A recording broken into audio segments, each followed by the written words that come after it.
সবাইকে নমস্কার করে আমি আমার লাইভ শুরু করছি। আমরা আজকে শিলিগুড়ি সংলগ্ন রাঙ্গাপানি রেল স্টেশনের কাছাকাছি, যেখানে গত কয়েক মাস আগে একটা ভয়াবহ একটা রেল দুর্ঘটনায় কয়েকজন মারা যায়।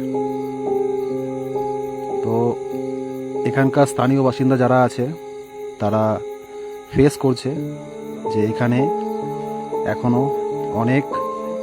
অনেক ধরনের আওয়াজ, এমনকি খুব ভয়ঙ্কর কিছু গতিবিধি দেখতে পারে। আমরা সেই সন্ধানে আজকে আসছি। তো আপনারা সবাই সাথে থাকবেন।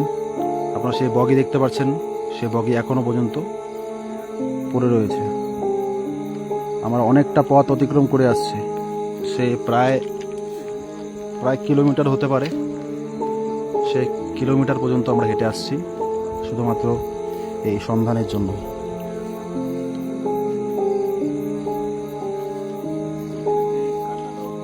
এই যে বেড কাভারটা আছে, এই বেড কাভারটাতে এখনো ব্লাডের সেই ছাপ দেখতে পাচ্ছেন,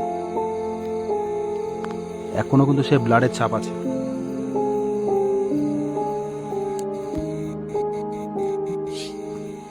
এখনো সে ব্লাডের ছাপ এখনো আছে।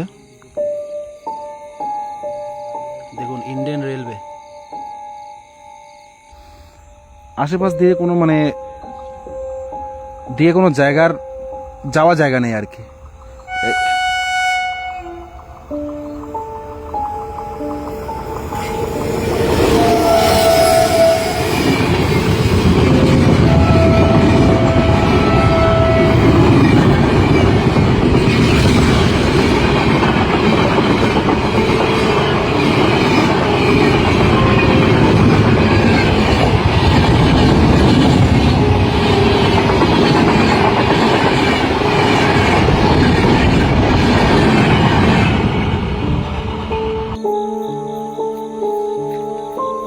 কি দেখছিস তুই? বুঝতে পারছি ভাই।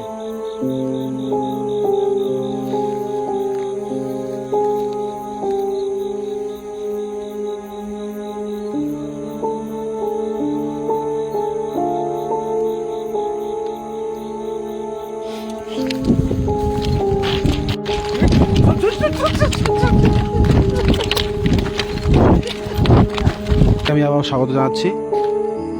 এই আমার বন্ধু সঞ্জীব ঘোষ। তোকে বলাটা আমার বুঝতে পারছি ঠিক হচ্ছে না, কিন্তু তাও জানাটা খুব দরকার। তুই কি ফিল করেছিলি, কি দেখছিলি বল। এখানে কিছু ফিল করি না, আমাকে বাড়ি নিয়ে চল। সে যাবো, বাড়ি নিয়ে চল আমাকে। রাস্তা আসতে বন্ধ হয়ে, রাস্তাঘাট এখানে ঠিক না। আমি জানি না কিছু, আমাকে বাড়ি নিয়ে চল। রাস্তাঘাট ঠিক না কিন্তু ঠিক। আমি যা বলছি, আমি কি বলছি শোন। এখানে তুই এমন কি দেখলি যে তোর অবস্থা এরকম হয়ে আছে? আমি জানি না কিছু, আমাকে বাড়িতে নিয়ে চল রে। বল, আমাকে বাড়িতে নিয়ে চল। অন্তত জিনিসটা তো আমাদের জানানো উচিত না? কি দেখছিস তুই ওখানে? কি দেখছিস? আমরা তো ভয় পাইছি না। আরে তোমরা দেখলে না ওই যে আওয়াজ হলো, একটা আওয়াজ আসছিল, একটা আওয়াজ আসছে, আমি দেখি ঝোপ নড়ছিল। হ্যাঁ, যেখানে হচ্ছে তুমি বলো না দাদা যে যেতে না, আগে যেতে না। আমি গেলাম, সে আমিও দেখছি ওখানে। চল তো বাইরে জল অবস্থা শালা। না ও বলতে এরকম আগে গেলাম, আগে গিয়ে দেখি ঝোপটা নড়ছে। আমিও লাইভে ছিলাম, গিয়ে দেখি ঝোপটা নড়ছে। ফট করে দেখি একজন কে বসে আছে, একজন কাকে দেখি বসে আছে। ফট করে আমার দিকে যখন তাকায় না, মুখে হাসি।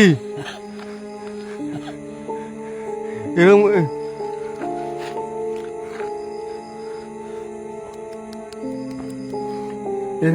এরকম করে হাসো। চল বাড়ি যাই, চল। এরকম করে হাসছিল, আর বাকি আর কিছু বোঝা যাচ্ছে না, খালি চোখের জাটা জল করছে। মানে না দেখলে ভাই তোরা বুঝবি না ভাই। না দেখলে বুঝবি না। এক কথা ভাই, জয় বজরংবলী, জয় বজরংবলী, জয় বজরংবলী। ভাই আমাকে বাড়িতে নিয়ে চল ভাই, পরে কথা হবে, পরে কথা হবে। হয়তো কোনো কারণবশত সে কোনো একটা কুকুর বিড়াল দেখেছে, কিন্তু হাসি দেখেছে, যেহেতু মানুষের ফেস দেখেছে, সে মানুষ বা অন্য কিছু সেটা আমি বলতে পারছি না। কিন্তু যারা যারা এখানকার স্থানীয় বাসিন্দা বা যাদের এখানকার পরিচয় আছে তারা ঠিক বলতে পারবে এই জায়গাটা যেখানে অ্যাক্সিডেন্টটা হয়েছে, দুর্ঘটনা ঘটেছে, সেটা সাধারণ কিছু নয়। জায়গাটা অত্যাধিক খারাপ হয়ে গেছে অ্যাক্সিডেন্ট হওয়ার পর। প্রতিনিয়ত এখানকার কান্নার আওয়াজ পাওয়া যায়। আপনাদেরকে সেই ফটো আর ভিডিওগুলো দেখাবো, যেটা স্থানীয় এক বন্ধু আমাকে পাঠিয়েছে। এটা দেখেছি, সেই ফটো ভিডিও ছিল একটা, তারপরে একটা আওয়াজ ছিল। এটা হবে সম্ভবত।